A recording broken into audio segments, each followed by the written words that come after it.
place I had come to miss more than I had ever imagined I might. "How have you been?" I asked, gently nudging the conversation away from the way things might have been topic. "How are the girls? It's wild that you have 2 daughters, man. Doesn't seem like I've been gone long enough for something like that to have happened." "Only takes a night to make 'em," he said, finishing his Corona before I was even half done with mine. He turned, leaning down to his cooler and plucking another one from the icy water that had likely spent the majority of the morning melting. "Hell, I could have had 12 in the time that you've been gone, Dilly." "Don't get ahead of yourself, Boom," I said, downing a big gulp of the light-colored liquid to try and catch up, and ignoring the fact that he had either completely forgotten about my dislike of that particular nickname, or he had decided it would be my punishment for abandoning him in what we all considered paradise. Boomer never understood why I had to leave. Sure, he got my reasons, but he never really thought they were important enough to send me away from a place like this.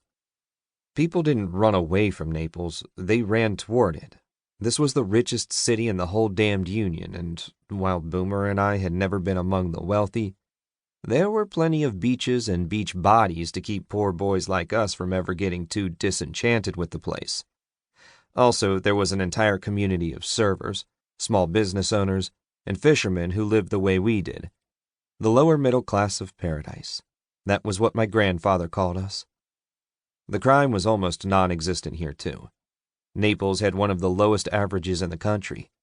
I used that as an excuse when I left. Boomer and I had both gone headlong into law enforcement, but while he stayed here, drinking beer and boating on Tuesday afternoons, I wound up in a city with the largest homicide rate in America. I told him I needed the action, and while that was partly true, we both knew it wasn't the only reason. "Just as well," Boomer said, popping open a second bottle. "I don't get paid enough for any more rugrats anyhow."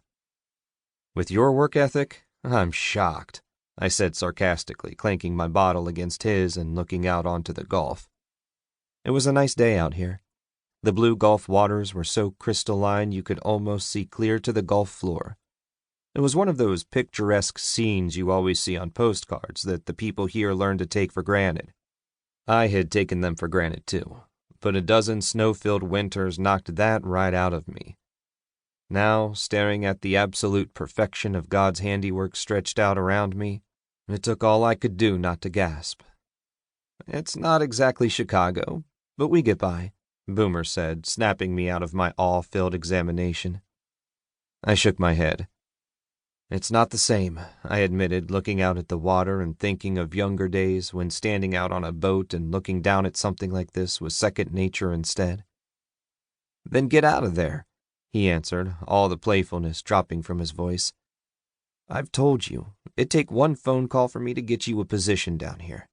I'm the damn chief of police and you're a good cop. Come home." "I'm a great cop," I answered, smiling over at my friend. It wasn't bragging, just truth. In the 12 years that I'd been gone, I worked my way up to detective in record-breaking time. Since then, my cases have been closed at a rate twice the city average. I was good at what I did, but that didn't mean I could stay here. "You know I can't do that," I answered, finishing off the bottle and setting it down. Boomer winced. Real pain. Old pain, dancing across his features. "You gonna let your last name dictate everything you do for the rest of your life?" I sighed. We had had this conversation too many times. "It's just not a last name, Boom," I answered, my eyes still plastered on that beautiful blue water.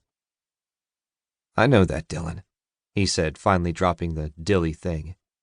"I see it plastered all over town. It's every other bench bus and billboard in the city.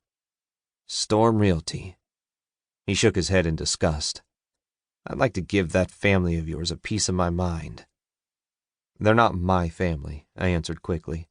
It was a refrain I hadn't used since I'd left this place, but it was still so ingrained in me I didn't even need to think to will the words out of my mouth. "Damn straight," he answered bitterly. "They never did a thing for you except deny you while you were growing up, except call your mother a liar and a whore."